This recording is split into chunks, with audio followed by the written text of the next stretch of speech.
Get ready, because here's your host, Tyson Mutrix. I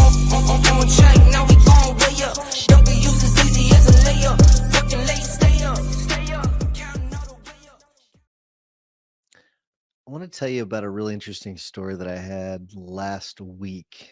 A couple weeks ago, so the day before Thanksgiving, I bought a new car, and um, it's one of those things where I bought a Tesla because it's got the full self driving, and the technology is just absolutely amazing. I can drive from door to door, and zero interventions from me. It's absolutely amazing. So part of this story is my I'm thinking, okay, what do I want to do with my trucks? I really love my truck, and Tesla didn't really give me a very good offer on the truck, and I was like, okay, maybe I'll trade it in through Carvana or CarMax, or maybe I'll sell it independently. And then I had this idea, well, maybe I could keep it. I can park it at the office. I can even put some signage on it if I wanted to. Don't know if I'm going to do that, but I could just rent it through Turo. And I'm like, oh, maybe this is the way.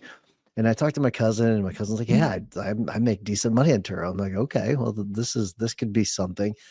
And I go to put it on Turo, and there's a recall.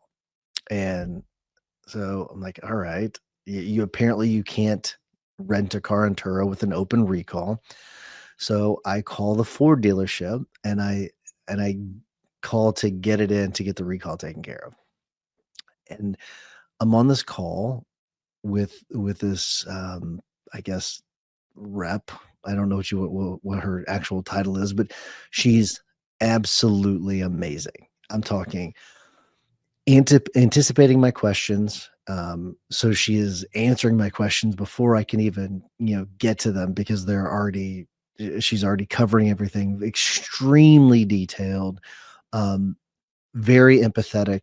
So she's all the telltale signs of a great phone person, right? Just really amazing. And I'm to the point where I am like, wow, like, can I try to hire can I try to hire this person? So I start to say, it's at the end of the call. Like, the call is actually done. We're done. And I say, hey, can I ask you a question? She's like, sure. I said, you are phenomenal on the phone. What is there some sort of phone training that you've been through, or that they put you through at the dealership? Because you are really phenomenal. She said, no. She's like, I've just been doing it for 20 years. And so I really enjoy doing it. And we have a nice little chat about all that. She asked me what I do. And I told her, I was like, the reason I'm asking is because I'm always looking for really good phone training, and because we have a lot of our people that are remote and they're all over the country, and I'd love to be able to you know get them some phone training. She's so very abruptly, she says, it was almost like someone was like listening in on the call. It was interesting. She says, "Can I get your cell phone number? That way you can get text alerts." I'm thinking, sure. Okay. It was just an abrupt point in the conversation. It was really interesting. Little did I know that she was texting me at the time. I didn't see it because she and I were talking. I wrap up the call, and she sends me a text, and the text is asking me if we are hiring. And so I'm going to read this to you. She says, "Hi, Tyson. I hope this isn't weird. My name is," I'm not going to say her name on here. "We just spoke. I set your service appointment for," I'm not going to say the dealership name. "I want to inquire if your job is hiring." And it was a really interesting experience for me, because I went from thinking, okay, this person is perfect on the phone, clear communication. She is really confident without being pushy. She's able to build that instant rapport.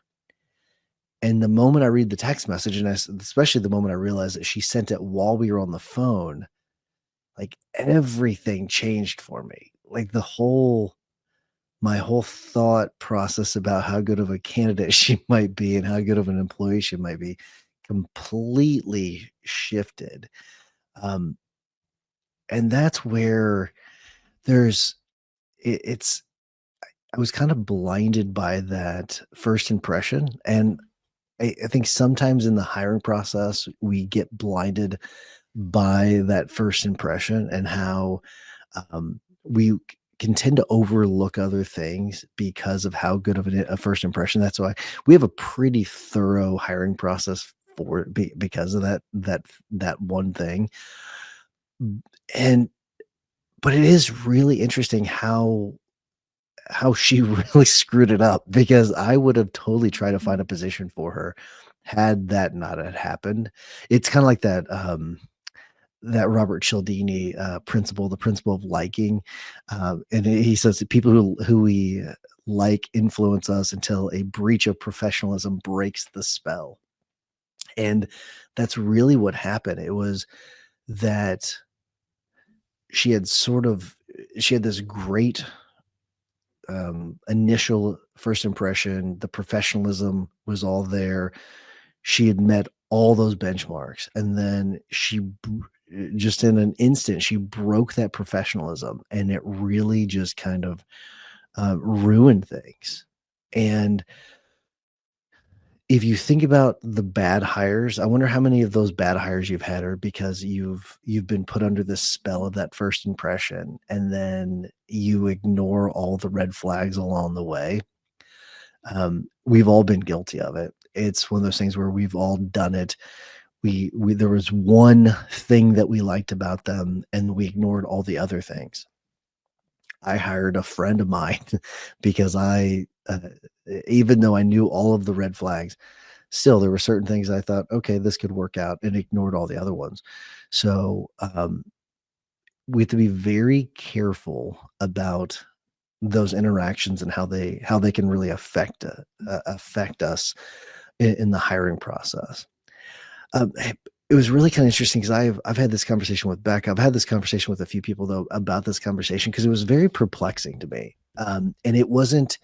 I've had some time to think about it since. I wasn't.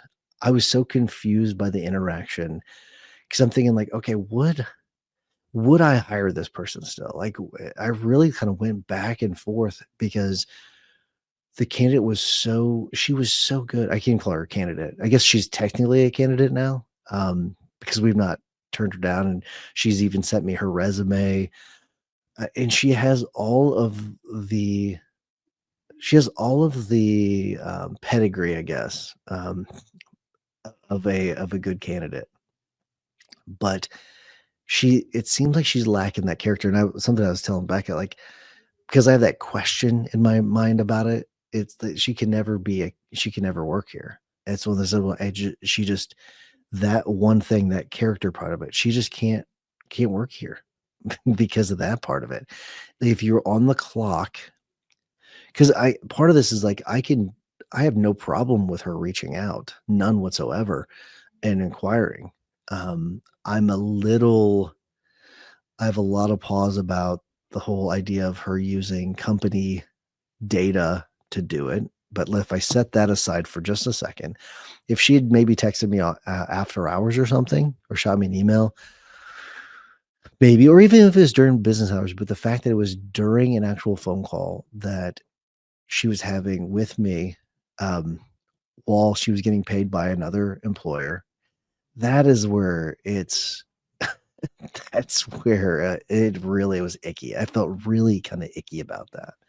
Um, I was having another conversation with a client actually just a couple days ago, and we were talking about how she's worked at um, a chain restaurant for 42 years. Okay, so there's this one particular as a server. She worked there as a server for 42 years at this particular chain restaurant, and she's talked about how there's been sort of a shift in hiring and employees and all that. And it was kind of interesting because she was talking about how it's gone more of like what can I do for you, and it's more of what can you do for me mindset. And so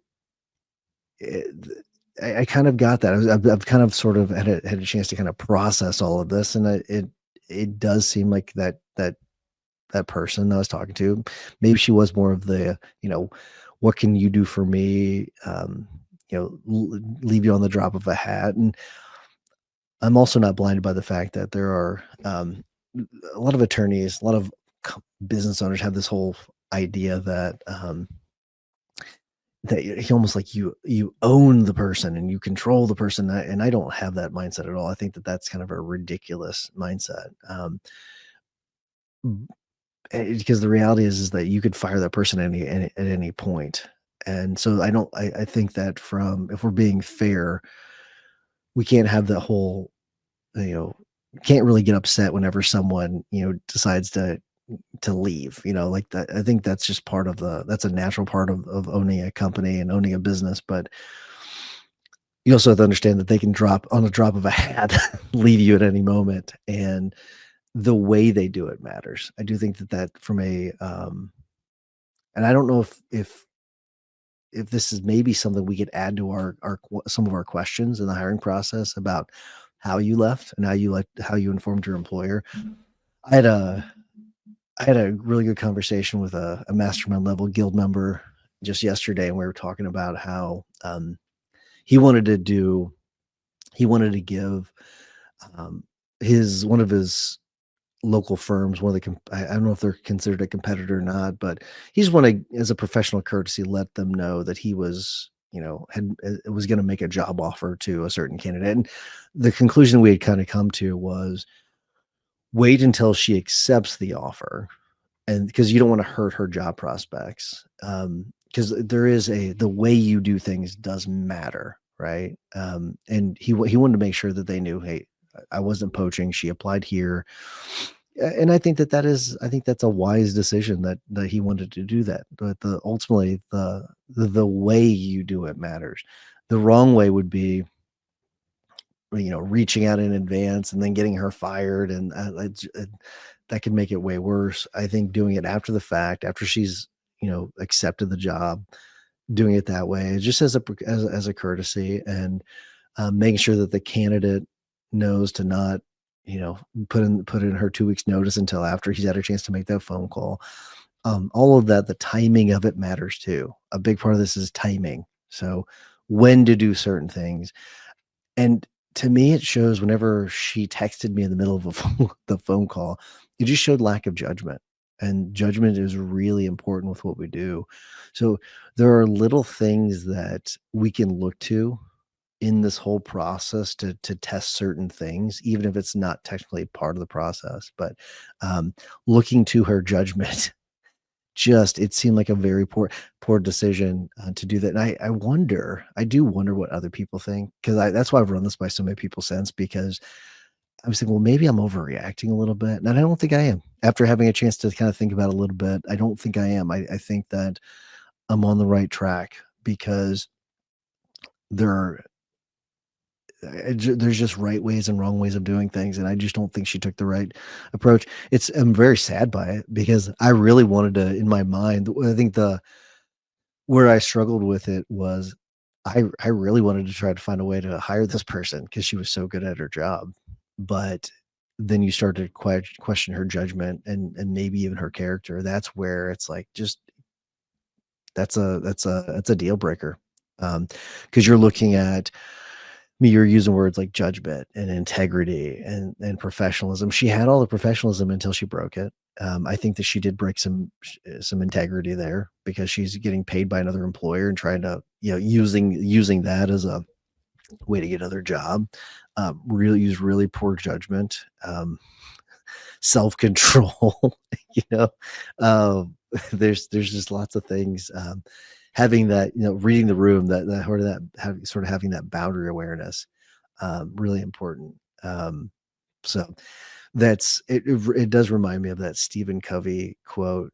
The main thing is to keep the main thing the main thing. The main thing for her at that time was to get my appointment scheduled and taking care of the customer. Okay. And she forgot about the main thing. She made the main thing her, and the main thing should have been the customer. And she forgot that part of it. So yeah, it was a really interesting conversation.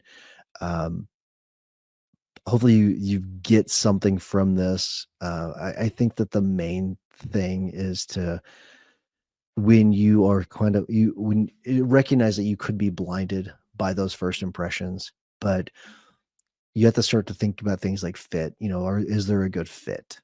Are they going to be a good fit with the firm? And she checks most of the boxes, but not those most important boxes. You know, and like having a good another thing to kind of think about is like having like a vision of what, not a vision, but sort of an idea in mind as to the ideal person that you weren't working in your firm. Like, oh, so we're looking for peeps, looking for the person that have passion for what we do. And it's one of those things. I don't know if that person would have had a passion for what we do. She definitely had energy, and she has the ability to energize others. That she has that stuff. She can execute, right? So she's got that edge that we're really looking for.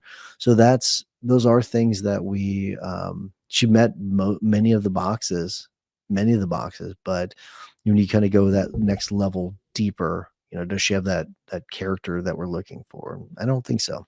I really don't think so. And having that judgment is, it's so important with what we do. Really, really important.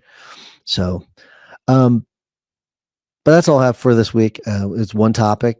One topic that I wanted to talk about, this story, this interaction that I had that was just kind of a really interesting thing. And so plan on doing a little bit more of this, where talk about each week about some interactions that I've had, or some decisions I've had to make, and kind of assess those from a business standpoint. So that's what I plan on do. But just to kind of wrap things up, like, first impressions matter. They really do.